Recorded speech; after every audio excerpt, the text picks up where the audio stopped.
Mutual fund के नामांकन प्रक्रिया में बड़ा बदलाव। सेबी ने जारी किए नए दिशा निर्देश। 2025 भारतीय प्रतिभूति और विनिमय बोर्ड सेबी ने शुक्रवार 10 जनवरी को म्यूचुअल फंड फोलियो और डीमैट खातों के लिए नामांकन प्रक्रिया में बड़े बदलाव के दिशा निर्देश जारी किए।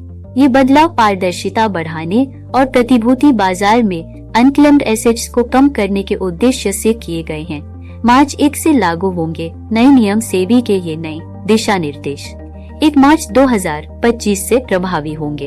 इनमें निवेशकों और एसेट मैनेजमेंट कंपनियों एम1 सहित अन्य बाजार सहभागियों के लिए व्यापक उपाय शामिल हैं। सेबी ने बताया कि यह सुधार फरवरी 2024 में जारी परामर्श पत्र और व्यापक विचार विमर्श के आधार पर किए गए हैं।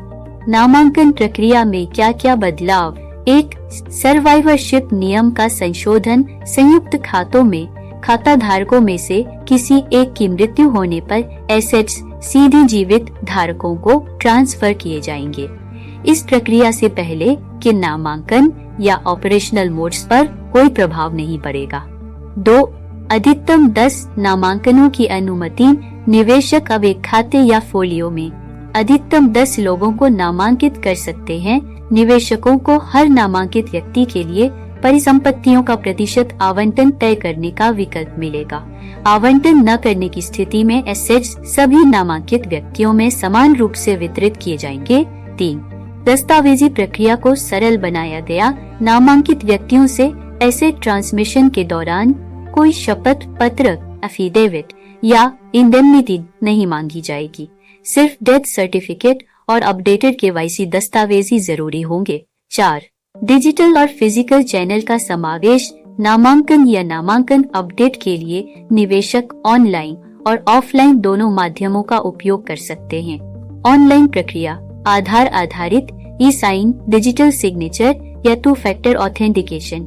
ऑफलाइन प्रक्रिया हस्ताक्षर सत्यापन या 2 व्यक्तियों द्वारा प्रमाणित अंगूठे का निशान। 5. रिकॉर्ड्स का डिजिटल भंडारण। एएमसी और अन्य संस्थाओं को नामांकन से संबंधित दस्तावेजों को एसेट ट्रांसमिशन के 8 साल तक डिजिटल या फिजिकल फॉर्मेट में सुरक्षित रखना होगा।